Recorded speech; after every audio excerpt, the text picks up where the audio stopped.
Sorry, guys. Yep. I did not even time to account for it. Yeah. And I'm gonna have a speaker.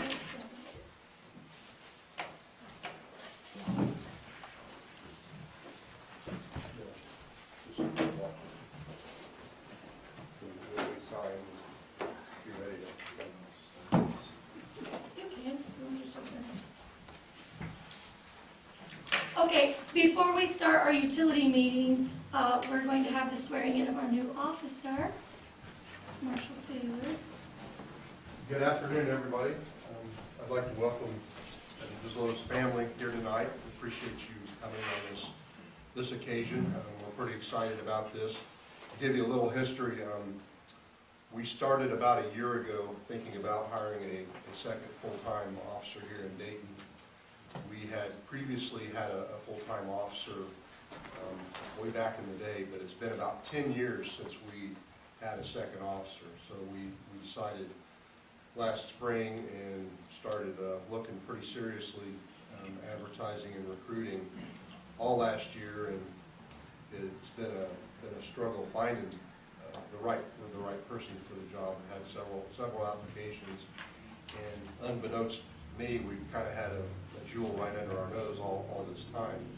So we're very fortunate to have Evan Tislow apply to our department, and we're very excited to have him work with us. He has a great resume, has some law enforcement experience, a master's degree in criminal justice, which just brings a lot of experience in education and professionalism to that position.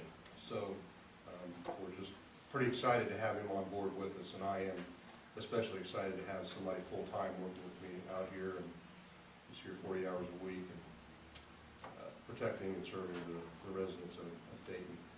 So at this time, we'll swear Evan Tislow in. So if you'd stand up here, please, and raise your right hand, repeat after me. I, Evan T. Tislow, swear or affirm that I will support the Constitution of the United States, that I will support the Constitution of the United States, and I will faithfully bear the allegiance to the state of Indiana, and I will faithfully bear the allegiance to the state of Indiana, and support the Constitution and laws thereof, and support the Constitution and laws thereof, and that I will, to the best of my skill and that I will, to the best of my skill and judgment, and judgment, diligently and faithfully, diligently and faithfully, without partiality or prejudice, without partiality or prejudice, execute the office of Deputy Town Marshal execute the office of Deputy Town Marshal of the Town of Dayton, Indiana, of the Town of Dayton, Indiana, according to the Constitution according to the Constitution of the laws of the state of Indiana of the laws of the state of Indiana, and the ordinances of the Town of Dayton. and the ordinances of the Town of Dayton. Congratulations.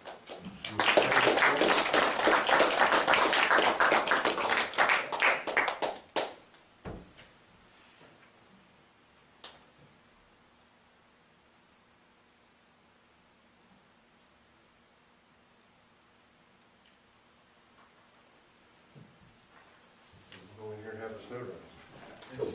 Thank you.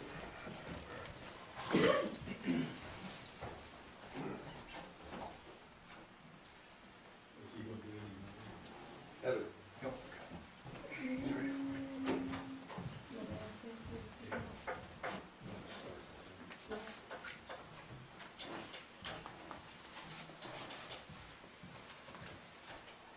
Well, congratulations, guys. Welcome everybody to Dayton. Thank you. Here, you can sign that for me. Wait. I'm finished.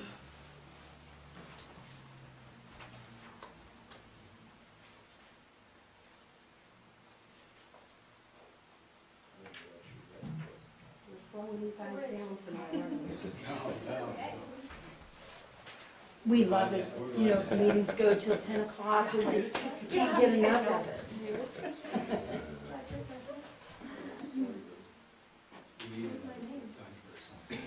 He loves it all. Thank you.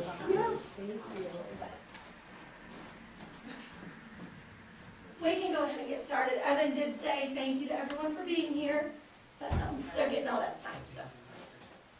Okay, we'll start the Dayton Utility Service Board, we'll take a roll call. Stan? Yeah. Jen? Here. Carla? Nice to meet you. Ron, I'm here. Ashley Stevenson is not Heard present. a lot about your dogs, I can't wait to see them. Okay, Attorney Alicia, do you have anything for this meeting? I do. We More had than welcome discussed to at the last meeting, Listen to this or amending, what do you guys wanna do? section 5217, which is about our waterworks rates and charges. growling. And what we wanted to do, my understanding, and if I have this wrong, I can amend this further. But my understanding was that we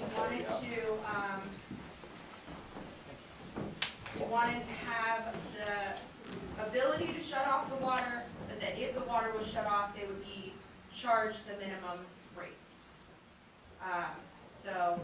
And I did see a typo, so I'll have to fix that, but, I think we were thinking first reading tonight, Jen. Yeah. So I'll fix it before the next reading. But, so that's what this says, is if they want to disconnect the water, they can do that. They pay a $25 fee to disconnect, they pay a $25 fee to reconnect, and then they are subject to the charges, as set forth in Division A. And what Division A says is that there is a minimum charge of whatever it is. Yeah. Okay, Is good. that what we were thinking? So, okay, we need a discussion about it. What's anybody's thoughts? it's pretty straightforward. Yeah, it's pretty simple. I just wanted to do first reading today. Obviously, we're not gonna pass it. We just got it. It's not on the website or anything. I will get it on the website. And we're not passing it tonight, but I just thought we could do first reading. Who wants to read it? Go ahead. Oh, okay, great. An ordinance of the Town Council of the Town of Dayton, Indiana, amending 52.17 regarding waterworks rates and charges. Whereas Indiana Code 36-1-3-4 provides a municipality all powers necessary to conduct its affairs, even if not expressly granted by statute. Whereas the Town of Dayton adopted Ordinance 5217 to establish rates and charges with regard to its water utility. Whereas the Town Council wishes to revise 5217 to amend 5217 D. It is ordained by the Town Council of the Town of Dayton of the State of Indiana as follows. 5217 rates and charges. D. If an owner requests the superintendent or the board to disconnect his or her water, the owner shall pay a fee of $25 to the clerk treasurer each time the water is disconnected, and a fee of $25 to reconnect. Charges shall accrue as set forth in Division A above. I didn't see the typo. Oh, it says superintendent instead of intended. Oh, did I say superintendent? You said superintendent, Oh, okay. so, yeah, but I'll get that fixed. It didn't come up on my spell check because that's a word, but not Yes. the right one, so I will fix that. I should have read it more carefully. So do we need to vote on this tonight? For the first reading? No, No. no, it just kind of, nothing happens with it until the next meeting, right? I think, I think we need to pass it next time. So we'll have a roll call vote to pass it next time. When you just read it,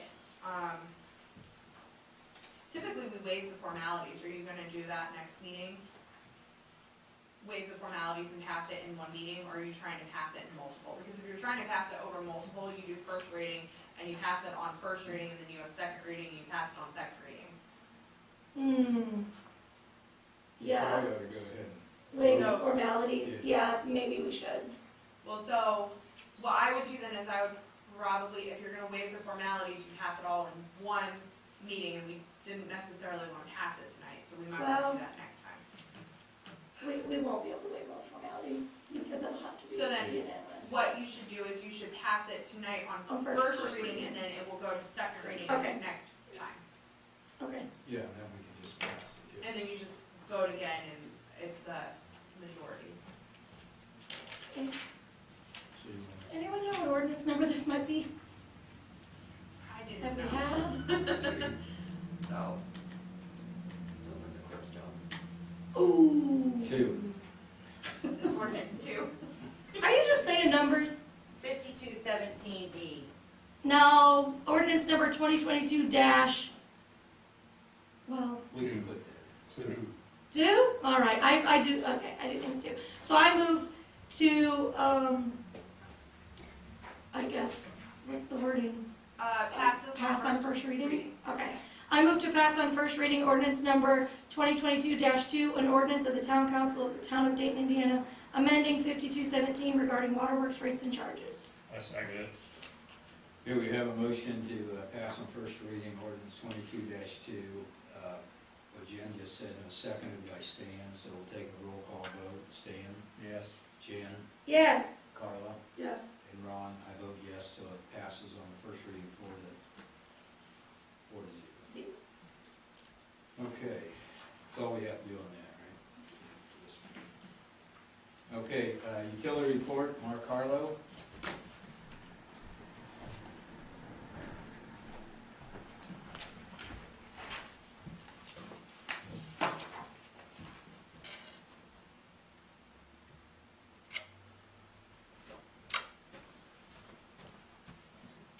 Good evening, everybody.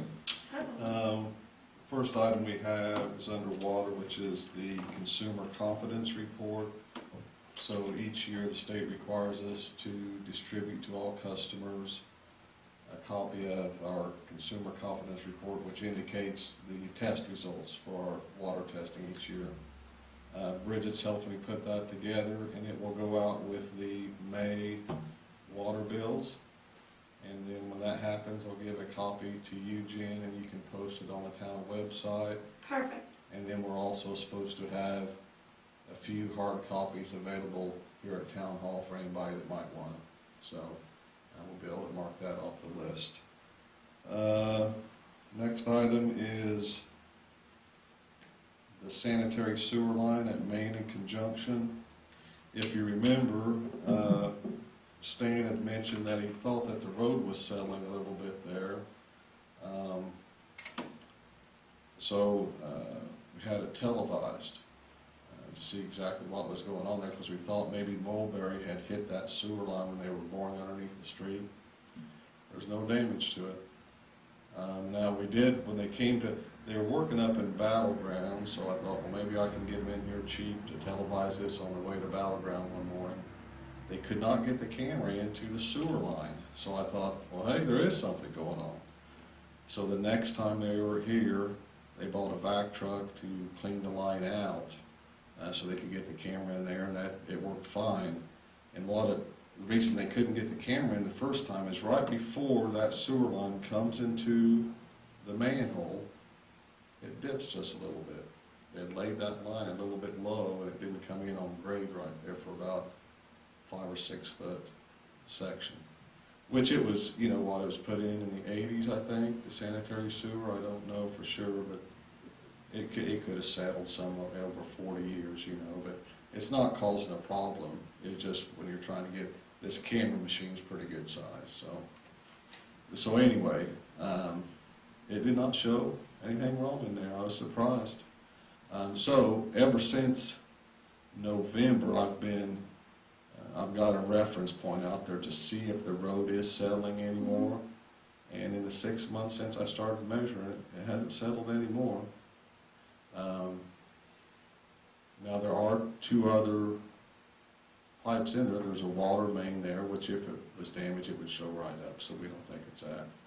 The other line that's in there is a forced sewer main, where the line that's where the lift station at the cemetery pumps that way. But I think it would show up more because it's under pressure. So I think what we should do is just continue to keep an eye on it and see what's going on. One thing we do get each time they do that, just like whenever they televise all the lines in Deerfield, is we get they call these flash drives or thumb drives, which is a video of it. So at least we have that, so if we see anything in the future, we can compare it, and it's only about 2 minutes long. Anybody's free to take a look at it if they like. Cool. Spring lift station maintenance, I'd like to have that done in May. That usually costs us $1,500 each spring and fall. It's something we naturally schedule to do. 2021, under streets, 2021 community crossing closeout. So, yep, it's all been closed out, both contracts, and we have all the paperwork and approval and all that from the state. So that's all behind us now. So that the concern, it wasn't gonna affect the 2022 application, but it would have affected the 2023 application. But we have all the documentation, it's in a file and it's safe now, so we're good to go. So the 2022 community crossing, it is reported they are gonna release the list of towns that got the grant mid-April, so it could be this week. And we'll hope for the best. We're never guaranteed it. I know towns that have applied for it and they didn't do anything different, but they just didn't get it the next time. So we never know. It's not, well, it's never promised, but, and I don't know if it matters about the amount to request, or I think it has more to do with, are there new towns applying that have never received it before? I would think they would get moved up on the list in my mind, but I don't know.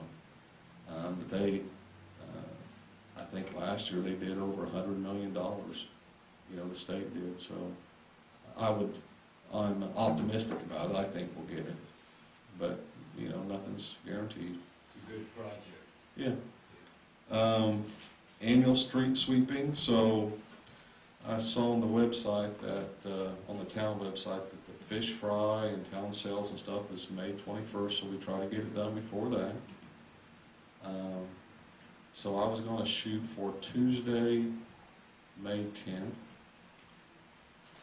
The reason I picked that date is that if it happened to get rainy that week, I'd still have a week left before the yard sales and stuff to make it happen. I looked up the bill from last year. The street sweeping last year was $1,120. This year we'll add Baker Farms though, so I think we could probably look at somewhere between $1,200 and $1,500 to get it done this year. Are we going to require the contractor to clean up Baker Farms before then? No, I think what we'll do though is that we'll sweep it and then we'll require them to do it after that. I mean,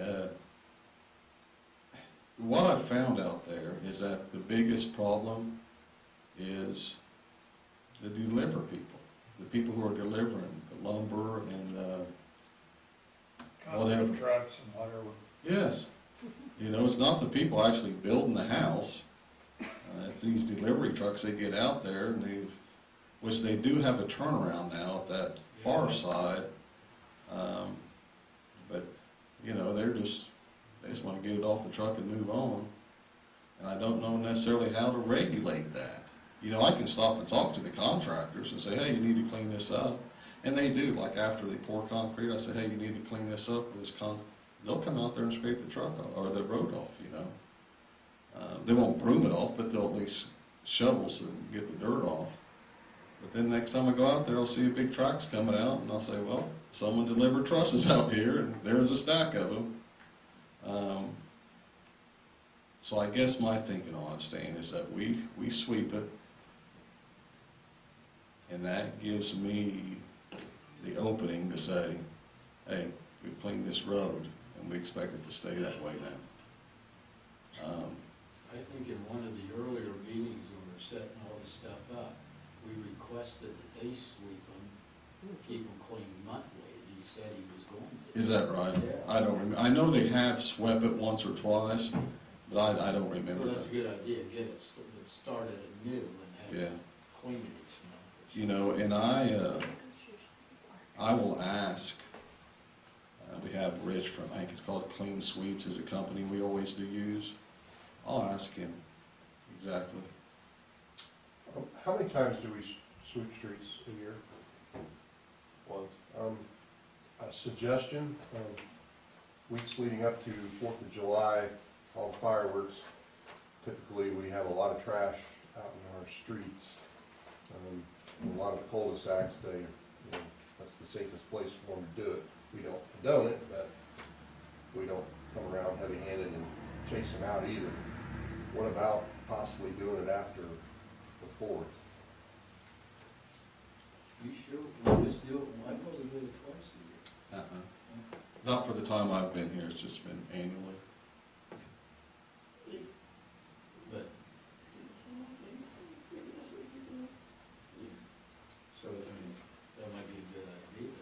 So would you rather wait until after the 4th to do it? Is that what you're saying? The only reason I have picked the date I have, I think previously said, oh, we want to get all cleaned up before, the yard sales and the fish I fries. understand that. Yeah, that makes sense. So are you thinking maybe do both, Scott? Yeah. Typically, Wouldn't you're hurt- sweeping up wouldn't the bother me. sand and stuff that was put down for snow and stuff, right? Yes, So, Yeah, it's spring. I think the springtime is, fine. Well, so how, you want to do this, we'll go on schedule like we always do in May, and then we can make a decision as we go along. Maybe a condensed version, because you wouldn't have to do the main thoroughfare like Dayton Road or. Or Shady Lane or Westland. 38. See, we haven't swept Check the worst 38 too. spots. Yeah. Oh. Maybe just the cul-de-sacs and Turkey Run, Shackamack, and Yeah, that'd be good. You know what would be better? What if those people cleaned up after themselves? It was just, I thought I'd toss that idea out there. Hey, Mark, be sure he calls this time. Give him my number to call because they dumped that stuff over there. Yes. Last time he just showed up. Oh, he did? Scramble around, pick a new spot. Okay, Because someplace it's muddy a lot of times. sure. I'll give him your number, tell him to coordinate with you. Okay. So right now, we're going to say a tentative day of Tuesday, May 10th. Okay? Next item, Dayton Road and College. So you may have seen right there at that intersection where there's a hole developed by our storm sewer.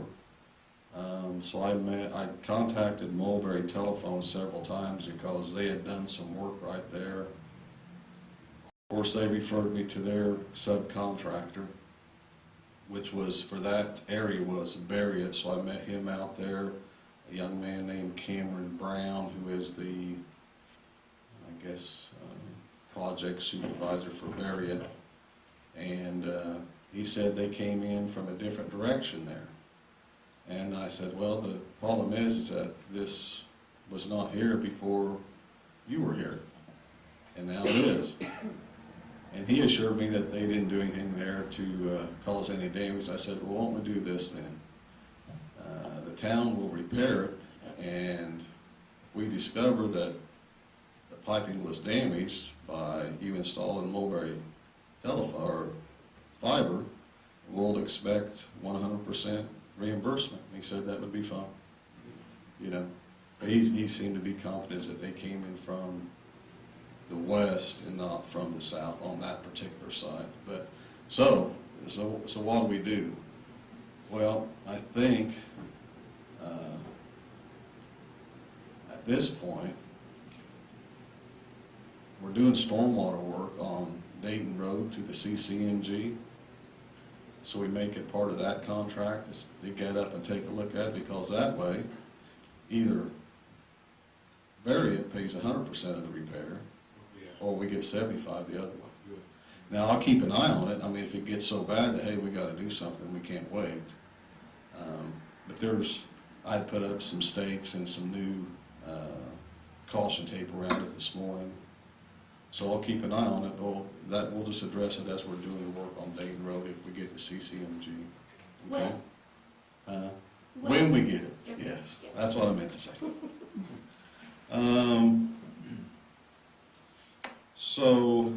State Road 38 project. I spend a fair amount of time out there now because they're laying pipe now. They started laying pipe at the east end, and they're moving up towards Pennsylvania. So they'll be coming across our water lines and stuff. But something I found out today is that if you remember, the state was very determined to make sure that we got our utilities moved before this project started. Oh, no. Well, I asked my contact with Reith Riley, you know, how it was going. He said, well, the problem is that AT&T fiber, and it's not called Vectron anymore, CenturyLink or something like that. Centerpoint, yeah. They don't have their lines moved. So that's kind of slowing them down just a bit. They talked about that at that meeting. Did they? Yeah. Before they even closed the road.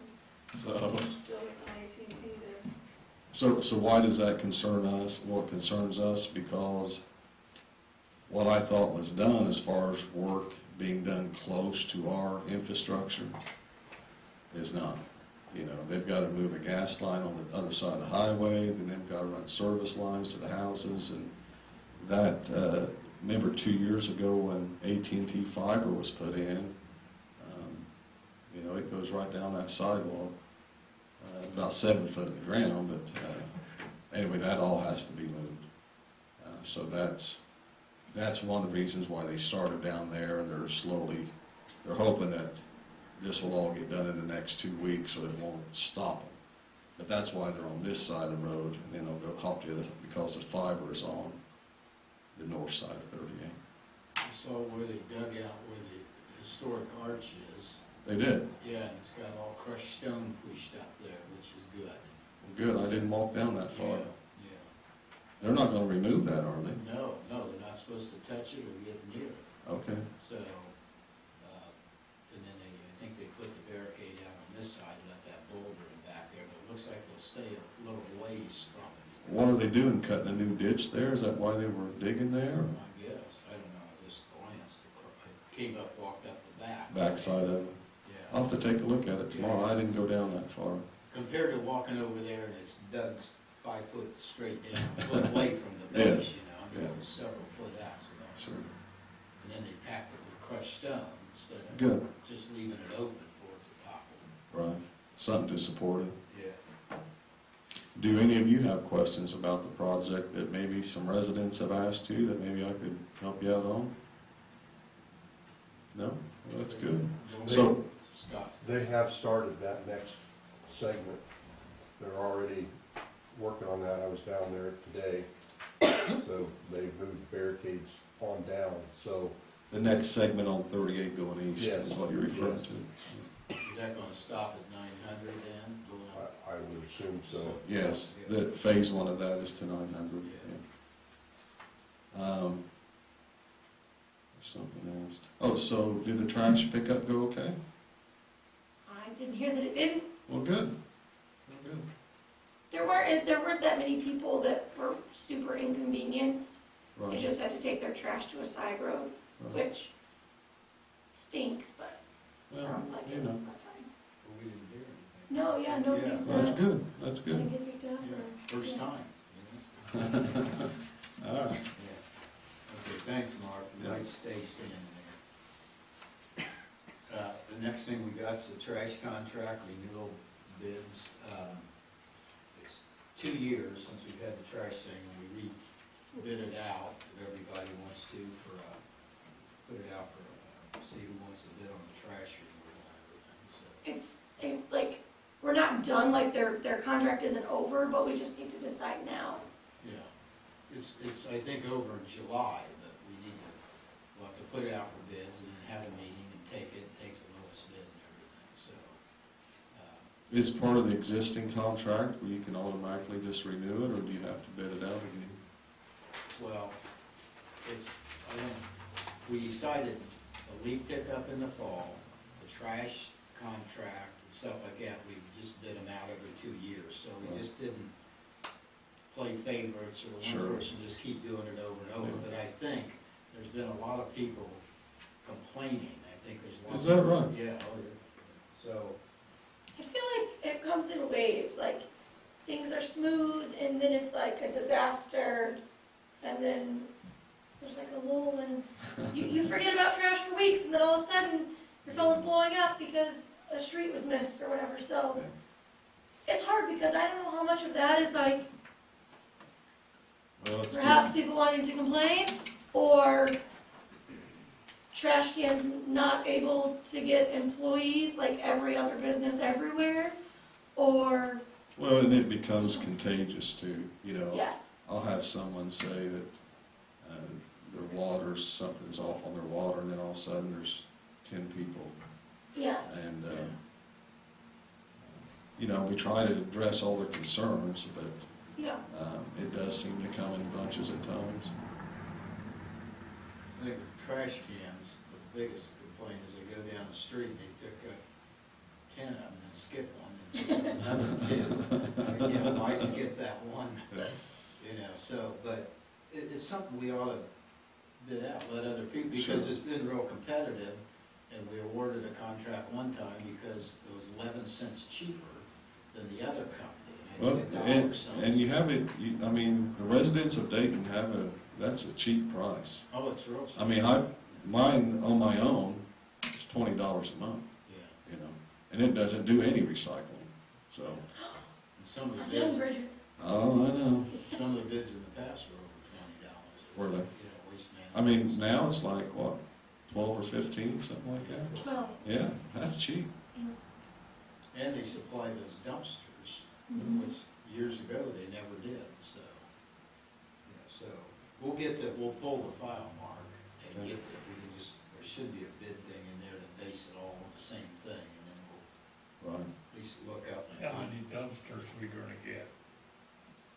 That's what everybody's gonna ask. Don't you get 2 in the fall and 2 in the spring? Yes, but trash cans, because they know how important it is to the people of Dayton, has actually given us 3. So, But in the contract, it's yeah. 2 and Says 2, two. you can't, they can't say, I'll give 2 more, and you can't look at that, it's gotta be based on that contract. Now, if you get somebody, they voluntarily give you a couple extra or something. That's their business. That's their business, yeah. And I do want to say, I didn't mean it to sound like trash cans, there's problems, and like they skip houses and then that's like the end of it. They do come back and pick up the trash. Well, I've seen where they couldn't get to a trash can because of a car parked Yeah, in the street. right. I have seen that before. Yeah. So, They roll the trash out as the truck goes by. it was out there. Okay, so we want to put it out there. Yeah. Okay. I'll get with you, Mark. Okay. Okay, public comment? Mhm. You go back there, They're sleeping. Oh, no, there is one, I think. somebody back there, that's Sue. Yeah, when I worked 20 years for a builder, they always cleaned up the subdivision. Usually once a week or something like that. Now, maybe times have changed, but that was always their responsibility. And that was one of the criteria, because I Yeah. specifically asked them, because they need to clean that up, and the basic thing was about once a month, and I don't think they, I know that I do see, and you're right, I do see a truck go around probably every other week, actually picking up trash from the different home sites. But as far as cleaning the streets, I've only seen it swept twice. Of course, they didn't sweep it in the wintertime per se. I think you're right, the they're trash, cement supposed to bags, clean or it. whatever it is, that seemed to be pretty clean, Yeah. but it's the dirt in the streets. On the streets, They and want I, it all out there. and I had gotten a hold of the developer last month and said, hey, you know, it is different now. There are people living out here. Last year at this time, it was all construction, no one lived here, so it wasn't so noticeable. I said, but trust me, we're gonna start getting complaints as we move along, and more people, and we've got to get this cleaned up, you know? Well, that on the end, they put that Yeah, temporary turn around. rattles thing there, that helps a lot. It because does. People aren't pulling with those muddy wheels in people's driveways, and they aren't pulling out in that field and turning around, you know, Yeah. so, really. I agree. So I guess,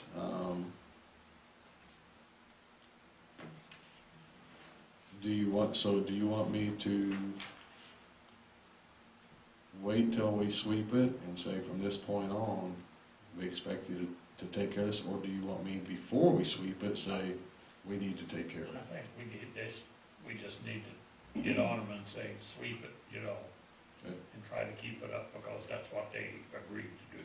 Well, and then I'll refer to, it was our understanding you're gonna sweep it once a month, and that's what we expect from here on out. Yeah. But I do think even if he, let's say that he does sweep it before now on May 10th, that we want to sweep it May 10th also, Yeah. okay? All right, I'll do that, yeah. Good. Yeah. Okay, anybody else else from the public out there? Council comments? I do. Speaking of dumpsters, long-awaited announcement. The dumpsters are coming. April 30th is a Saturday. Let me double check that. Yep. So we'll have the dumpsters and they'll open Saturday morning. What time did we do last time? 8? Yeah? 8? Don't quote me on that. Yeah. That feels right. The dude in the corner's shaking his head, so. 8 a.m., April 30th. Gather your giant trash. Good. Fill up fast, don't they? Yeah. You know, yes, but last time they didn't. When did it finally get filled? It was like the next day, Sunday. There was still room. in there. Well, they get filled up over the weekend, though. Yeah. Well, before though, I don't know if it's the third dumpster or if people just finally didn't have much trash or what, but the 2 dumpsters filled up like hours. And the 3 dumpsters, it just seemed. Well, we do it every spring and fall too, and, I mean, these people are unloading their garages, so they don't only have so much, but Scott. you- This is a question for Ron, because we probably be the one to do this, but it would be helpful if like Sunday morning, we brought a backhoe in there and mashed stuff down, and maybe again Monday morning, just, Yeah, I know would you get one from McAllister Yeah. or something, but okay. it'd just be helpful, because a lot of it, you know, is lightweight, and there's a lot more room that can be Yeah. had, but stuff could get mashed down, it would help. Why didn't you ask me to go get the backhoe? Well, I don't have a problem, Remind you guys. I forgot that you were very well qualified on that. Very well qualified to drive a backhoe. Yeah. I'll get it, you can drive it over there. Perfect. I love this. Yeah, you'll end up in Lafayette somewhere. Okay, Rude. okay, good thought there. All right, anything else, Jen? That's it. Carla, you got any? Okay. You see how brief I keep my council comments anyway? Yeah, good. Well, I've got only one comment. And it can go in either meeting, but everybody be thinking about, that burnout house over there. The owner of that is probably gonna wanna rezone it, probably knock it down, rezone it to neighborhood business. Okay, so everybody, usually we bring that to the board first and they sort of think, yeah, that's okay or not, so. If anybody's got any problem with that, let me know.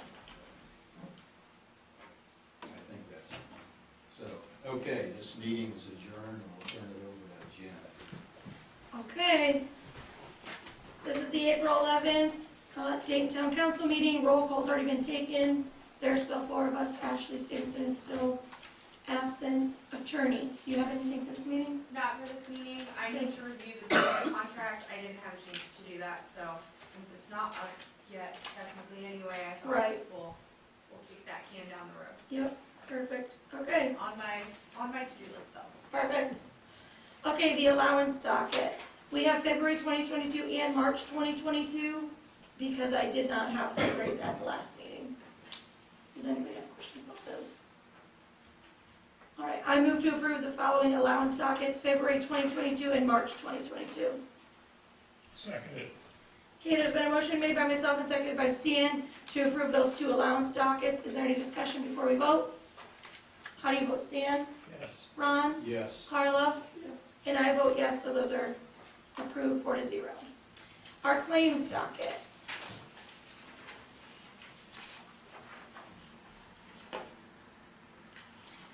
All right, I move to approve the April 11th, 2022 claims docket in the amount of $93,328.15. Second. There's been a motion made by myself and seconded by Stan to approve this claims docket. Is there any discussion before we vote? Is the USA Blue Book bill on there? USA, yes. The only reason I bring it up is that I had to get a hold of remove the sales tax from it. and I- Oh, yes, I remember that one. Okay, We did not pay the sales tax. okay. Yep.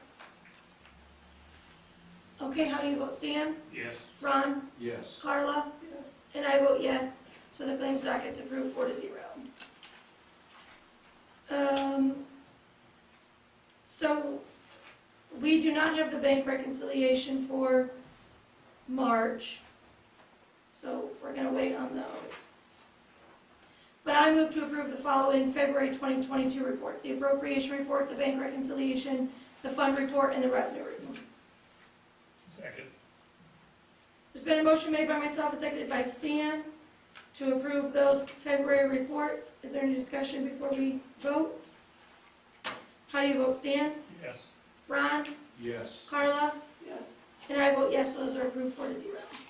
Moving on to the minutes. These minutes were finished. I move to approve the following minutes: March 11th, 2022 executive session, March 14th, 2022 utility service board, and March 14th, 2022 town council. Second. There's been a motion made by myself and seconded by Stan to approve those 3 minutes. Is there any discussion before we vote? Okay, how do you vote? Stan? Yes. Ron? Yes. Carla? Yes.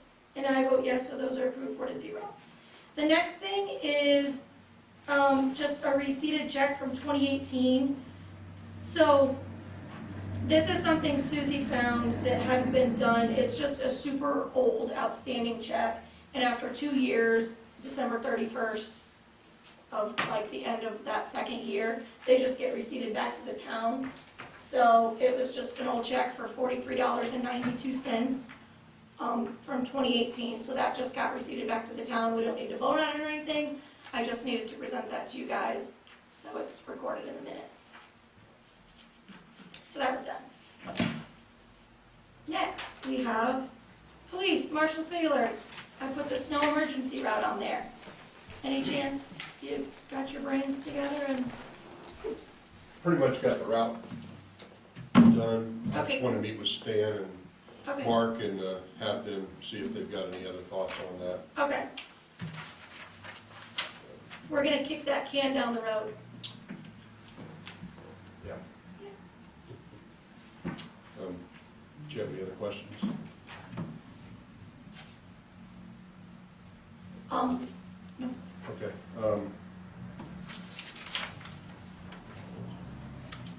Do we have the agreement from the Martin situation signed by their attorneys as the acceptance? No, because it got buried in my email, and I just got it over to them recently.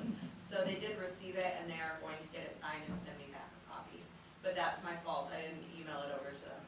So Okay. it got flagged, and then it never got sent. So I got it from Jen, I flagged it, and then I don't know why I didn't send it, but I did. So. I'm surprised they weren't like, where's it at?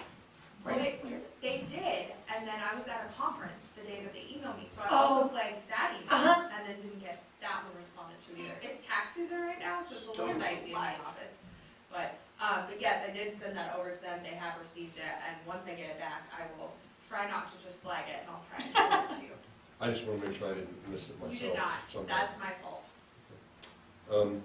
The surveillance cameras have been installed down at the Dayton Police Department and the utility barn area by Haley's. Actually did a pretty super job. They put a huge crew on it. There must have been 5 or 6 guys, and they had it knocked out in like 6 hours. So there wasn't a lot of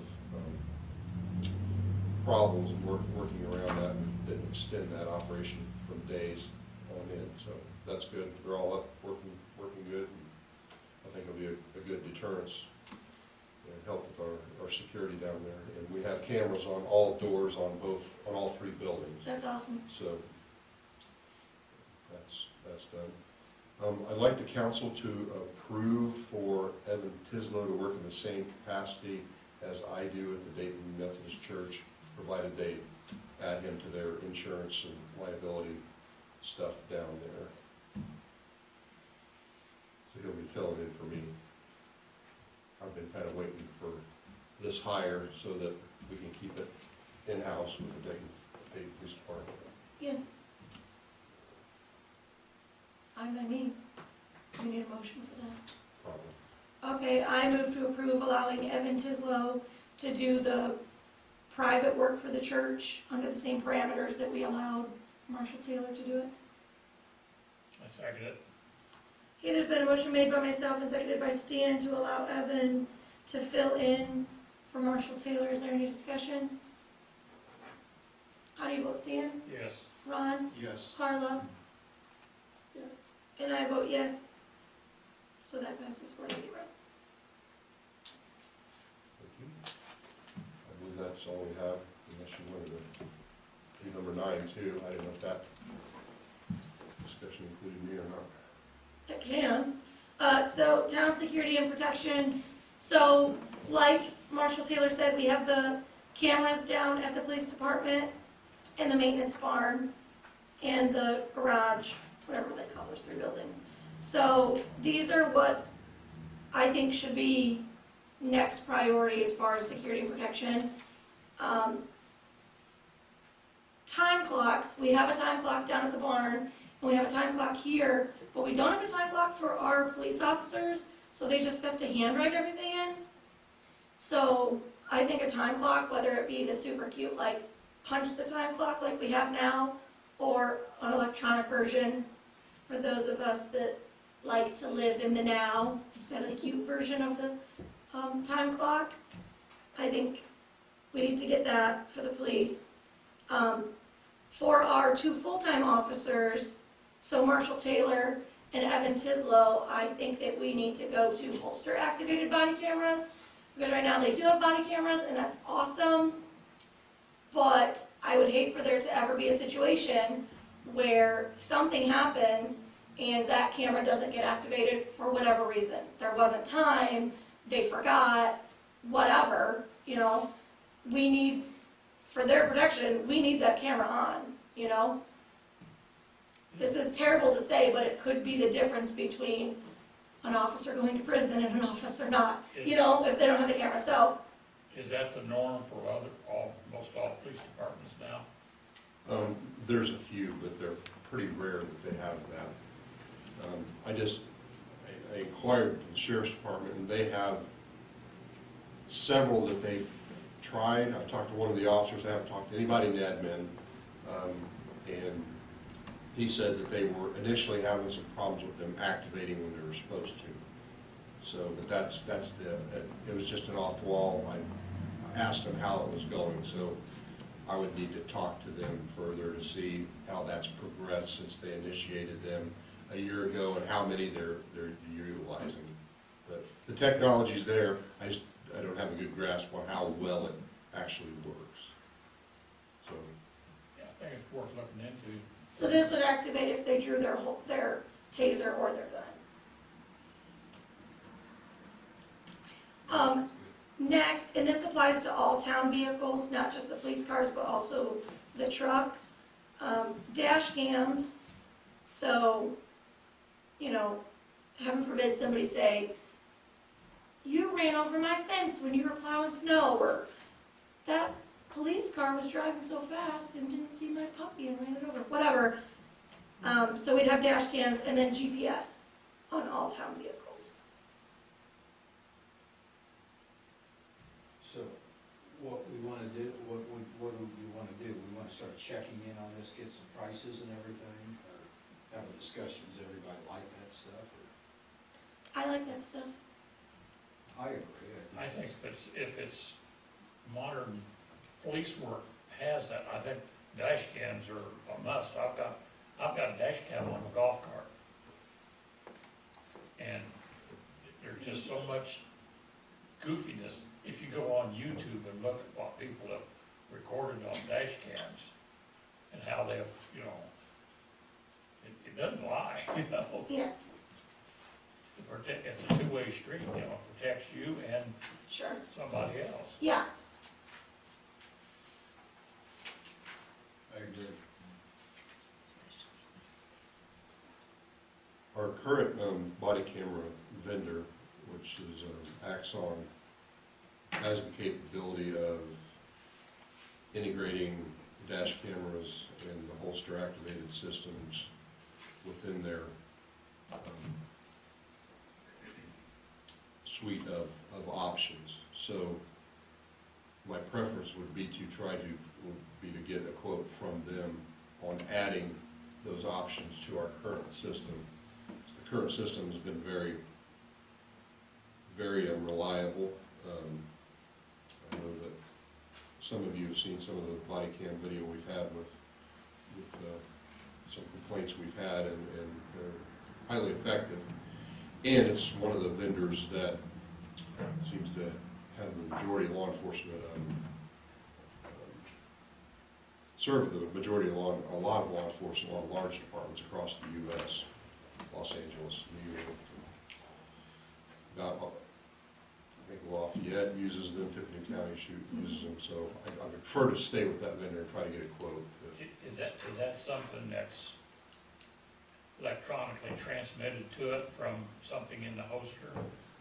Yeah, there's something that I'm not sure if you have to get a different holster or if you can add to an existing some sort of switch that would activate that, to activate your camera. Yeah, it's all wireless and. And the cameras are Bluetooth, so I assume it's that type of a connectivity option.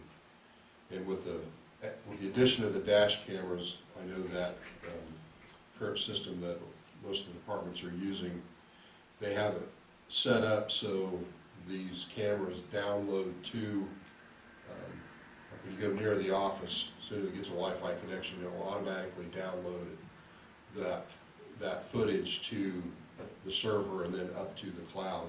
So that alleviates a lot of any officer having to input, manipulate that system. It's automatically done.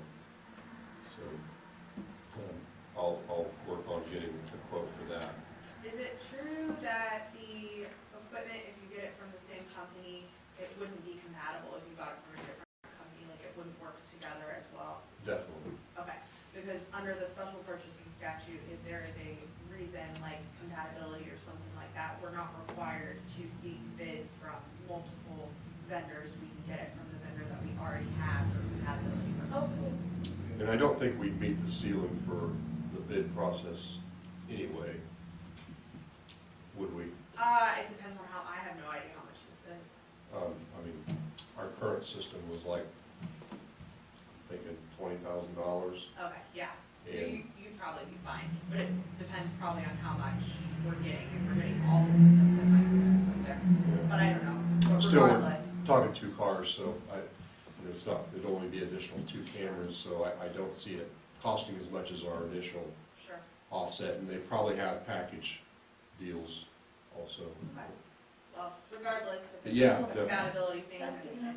Well, I have a couple questions. So, first of all, we're talking about all the vehicles, not just police cars, correct? So it's more than just 2 vehicles that we would be putting cameras in. Yeah. that's true. Okay.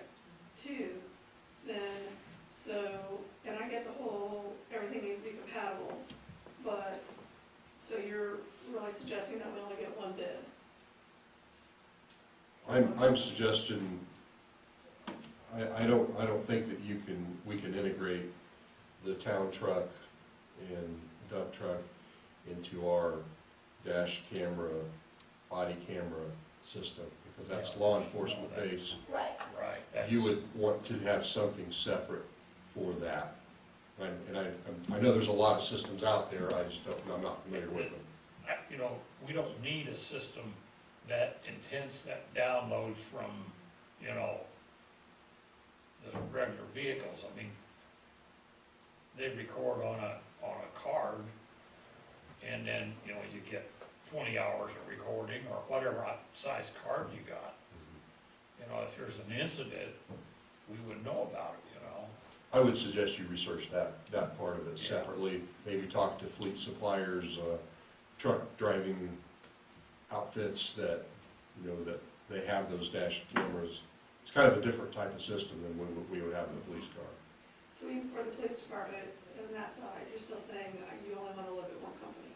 Yes, I don't think it would make sense, because we already have Axon, so we're just adding dash cams and like the other holsters. we're adding If we- options if to our we- current system, Yeah, if we went to a new system, we would be buying those things and a new and system. we'd be starting from scratch, Mhm. basically. And you're allowed to have more bids than that, you're just not required to. Like if Axon was not good and we were like, yeah, we should switch Axon anyway because it's kind of terrible, then it might make sense to go fishing elsewhere, but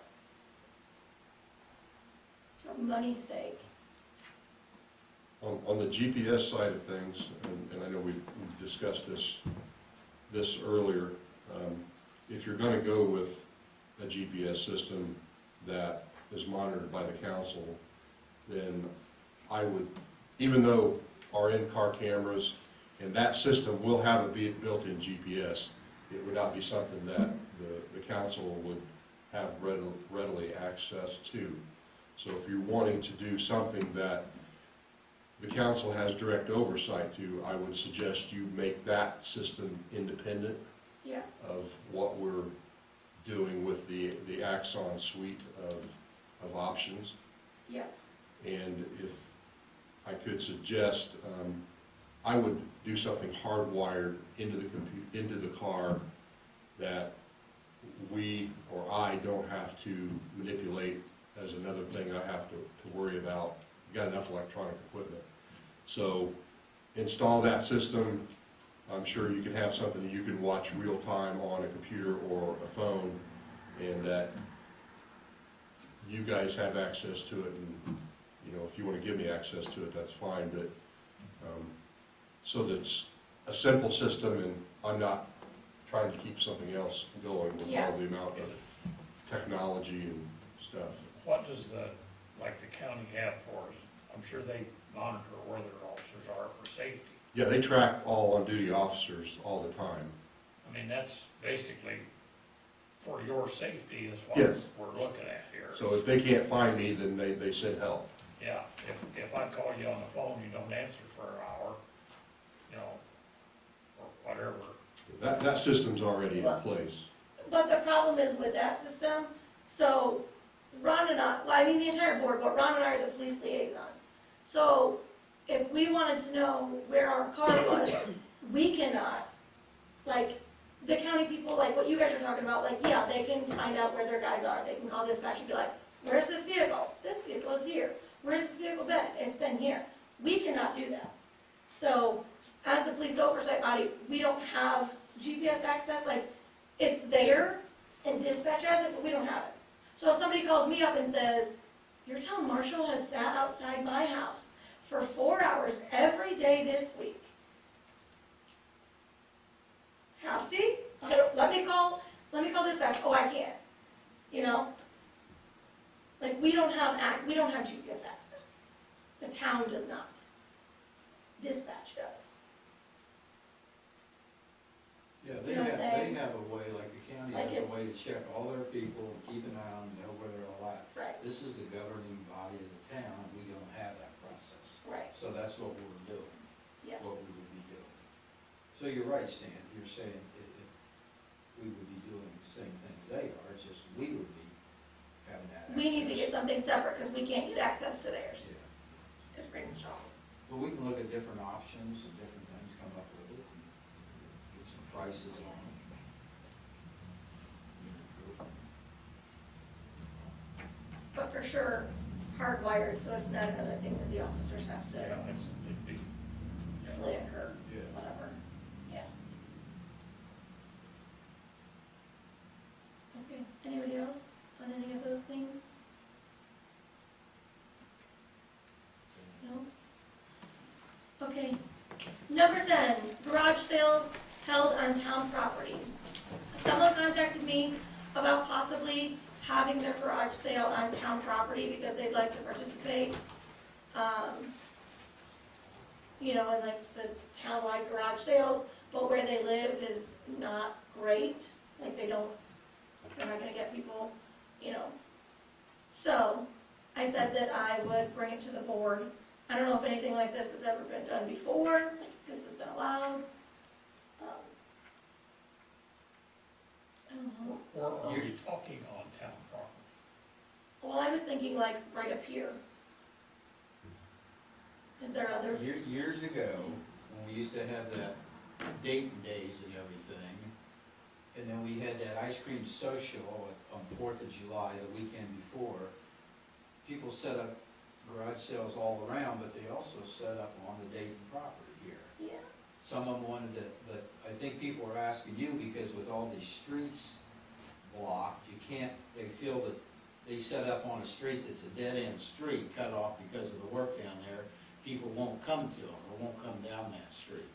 So I think some of them wanna move up to the town property, but we used to do it all the time, I mean, people. would And I set don't up- think it's like a bad thing.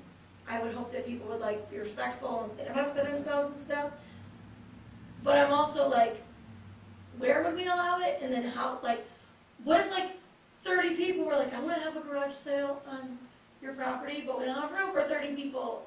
Like I said, the first people that ask get it. You know, like, I don't know.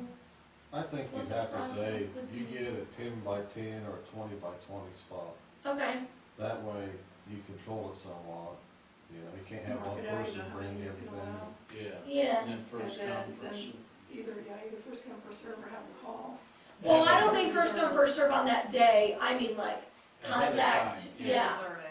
yeah, Yeah, reserve that spot. yeah, reserve it. And, you know, have a time that they can be there to start setting up, Yeah. and a time that they have to have it cleaned up. How's that? Yes. But, Yeah, that makes sense. Like Carla said, make a certain size spot, and then, you know, that's it. Oh, you just said, No, I'm sorry. Go ahead. that's all. Don't see no issue with it. So, who wants to have this? All right, Jen will. Okay. So I'll let this person know that that's fine. What size spot is appropriate? Like, what do I tell them? How much big a spot do you have when you have one? A garage and a driveway. 20 by 20? How big are tables? 6 feet? 6 feet? When we did that before, we didn't have the gazebo up there years ago. That takes out some room and stuff. We'll just let somebody use the gazebo. They can put their stuff on We the didn't picnic have that little tables. shed we could open it up. You guys are like a really bad judge of distance. I don't know how many people have fit out there. Well, you know, Do we let them do it in the parking lot too? And then people can't park there, but, well, maybe we ought to just do it here, and then maybe we'll talk to Brand next door, say if we have overflow, if you don't work on Saturday. You don't, this is all, you know, like on Saturday only or Yeah, something. that's a good idea. oh yeah, do we want it to be Saturday Or only? even clear on over on, the next spot, you know, if they want. Anderson, Troy's place. Do we want it to be Saturday only because people do have their garage sales Friday and Saturday? And like Friday we would be open, so is that a problem? You couldn't have it over there on their place on Friday because they have trucks coming in and out. Right. So should we say Saturday only? Okay. So maybe we'll do Saturday only. Was there a public comment about this? Could you state your name and address for the record? Oh, Sue Kiger, 750 Shady Lane. Would there be an insurance liability for this? If somebody would fall, seen it happen? I mean, Are you covered? We have insurance on the property for people picnicking or coming Okay. up here sitting in the gazebo, so we'll double check, but Okay, yeah, we have coverage for all our Okay. properties, so, very good question though. yeah.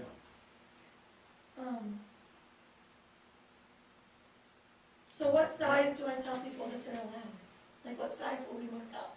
Try to hold it with 20 by 20 if you can. 20 by 20, okay. And like, obviously, we're not gonna be able to supply like tables or anything like that, so Yeah. people will need to bring those over. The brands in the past have let us use their parking lots, didn't really agree with that, so. Okay. Saturday only, I'm gonna check the insurance coverage, 20 feet by 20 feet spot. And you have to reserve a spot, and it's first to sign up against it. Okay. Anything else about that? one more thing. Would this be for Dayton people only? Oh, yeah. Or would you have Lafayette people coming out and reserving the spot. No, I would say for sure this is for Dayton residents. Okay. Right. Residents. Because of the streets and chopped up. Yeah, because of the construction and all that, yeah, it would, be a good idea to let people come up here if they want to. Cool. Okay, next on the list, Wesleyan Drive survey and discussion. Take it away, Ron. Okay, we talked a lot about Wesleyan Drive. We're gonna mill and resurface the whole street, and at the end of it, oh, excuse me. At the end of it, we've been talking about getting a definite end on it like we did with Shady Lane, and that means a hammerhead or a cul-de-sac. And I think at the last meeting, we told everybody, we marked out the cul-de-sac, marked out a hammerhead for everybody to look at. But what we do need, and I was talking to Mark, and he suggested that we definitely need to, there's a question on where the end of Wesleyan Drive ends, so we need to have Wesleyan Drive surveyed that end, so we know exactly where the farthest east point is. So, I think we need to have, and Mark and I are talking, we need to have DFNS, them do a survey on it, so I'd like to make a motion to have DFNS check into that, do a survey and put the spots, because whether we do a hammerhead or a cul-de-sac, we gotta know where that end spot is. I second that. So you're running, This is my meeting? you got a motion? Oh, jeez. So- Thanks, buddy. Okay, there's been a motion made by Ron and seconded by myself to have BFNS do the survey work on Wesleyan Drive. Is there any discussion? Okay, how do you vote, Stan? Yes, Ron? Yes. Carla? Yes. And I vote yes, so. Who's gonna contact BFNS? Mark will. Okay. Thanks, Mark. And along with Wesleyan Drive, we need to, maybe Mark could do this, we need to, no matter what you do down there, you need to have that fire hydrant extended down a little bit. So, I don't know where that comes in, Mark, we wanna get that, well, maybe we wait for the grant money and see, but you need to notify them about that and let BFNS tell us what they need to do for that too. And then start getting, or have them work up a rough cost on it. Okay. Is that it? Yep. That's it. Okay, town hall carpet cleaning. If you've been in town hall, you might have noticed that the carpet needs to be cleaned. So, I called Stanley Steamer, who did our carpet in 2017, did the whole thing, and they charge us the same price. It's $303 to come in here and clean all the carpet. So. Will they do it on the weekend or in the evenings or? I'm not sure when they did it last. It seems like on the weekend would be better. Or evening, or after 3 o'clock, I guess is what I'm Yeah. thinking. We could have Bridget set that up or something, Okay.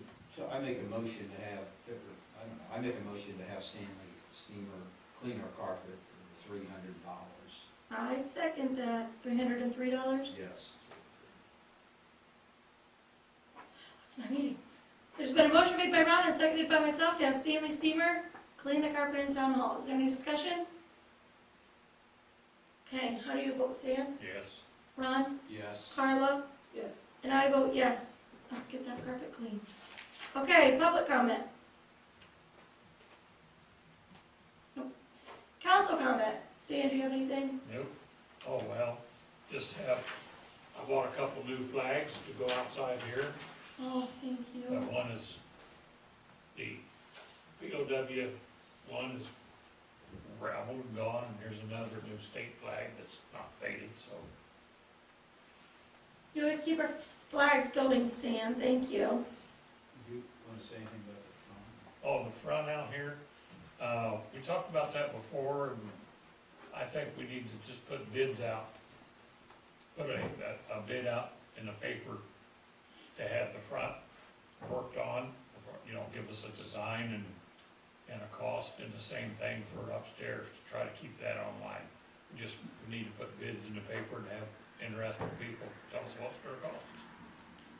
And that's removing the concrete step up, Mm-hmm. leveling it all there, and where that concrete step up was, putting the inlay block brick and I mean, everything. people may have a lot better ideas than we have to make it look, better.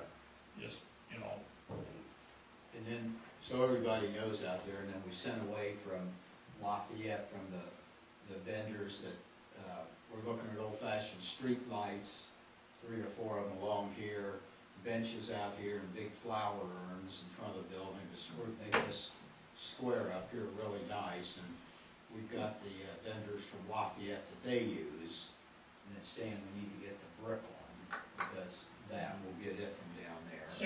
like to have what's similar to what's on the streets in downtown Lafayette. It really looks nice. Yeah, but we'll get these costs and everything, and then maybe really soon we can decide on that, get it, and maybe use some grant money hopefully or something.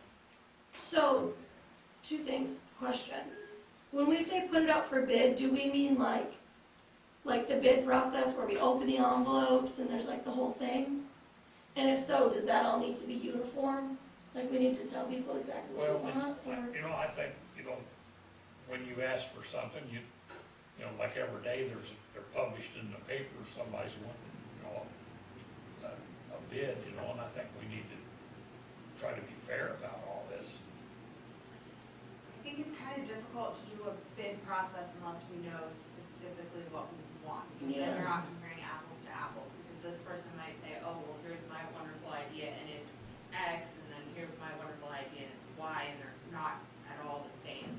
We could ask for proposals and kind of get different ideas from people, and then once we get an idea that we really like, we could then bid out that idea. Yeah, Stan, those Lafayette people, I think when they contact us, they can come out here and do what I think you're thinking. They can give us that proposal, and then we say we like it, and then get the cost. Yeah, that's what I had in mind. I just, Okay. And there's a gentleman down here down Dayton Road somewhere that's I think an expert on restoration of buildings, and he had contacted me a year or so ago and said that he could help look upstairs. Upstairs, it's just a big cavernous room that you need to get all the windows fixed and everything, but he could probably have a lot of ideas on what to do up there, and then we can there again decide what we want to do and then get some costs and everything. So you're gonna bring him in for that? Hopefully, yeah. Hopefully. Cool. And I was just up there in the attic, I crawled through the whole attic, you can walk through it, and it's dry as a bone, every square inch of that attic. Then I went up on the roof and risked life and limb up there, but it's beautiful up there, and I think I took some pictures up there. That rubber roof is really nice. So that roof is in great shape, and the attic is in great shape. And all the upstairs is dry as a bone. Any wet spots are from what happened 15 and 30 years ago. And there was some drywall replaced, and that's coming down from old damage. But that whole place up there is dry, but there's plaster coming off the brick walls, which in downtown Lafayette, they usually take the plaster off and just leave the brick walls. It looks nice, because if you're not gonna heat it or anything, you don't wanna re-plaster or anything, but that's where that expert will say, here's what you do, and this is the key to the whole thing. But I think it's really the windows are the worst thing. They need sill plates and all caulked around them so you don't get anything coming in there, but it's really it's a dry place up there, and there's no more birds or anything coming in there, so. Cool. I don't know that there was a bird coming in there. Anyway, so we'll Anything get else? that expert. that's it. Okay. Carla, do you have anything? No. Here, Ron, do you have any council comments? Not much. On the billboards, when you rewrite it and everything, just so everybody knows, I talked to billboard people, and if you rent it for 12 months at a time, if you rent it for 4 months at a time, it's $425, and that's 1/2 of one side, so that you multiply all this times 4 to to get what they get in income. But a lot of people rent it for 12 months, it's $350 a month for 12 months, so that's $4,200 a year for a quarter of that billboard. So they're getting about $16,800 for that billboard. Just so later on, when we decide increase it, not increase it, whatever, we're renting the billboard, they're paying us $7,000 a year, and it's been $7,000 since I was clerk. It's been a long, long time. It used to be $1,000, and then we just asked them, and they raised it up to $7,000. So at some time here, pretty quick, we might, I don't know what the markup is, but they have to take care of it, like you said, Stan, and everything. But that's pretty good markup, that's $9,000, that we might want to increase it a little bit in the future. So, just something to think about. I think that's all I got. What? Yeah. All right. Having no other business before us, this meeting is adjourned.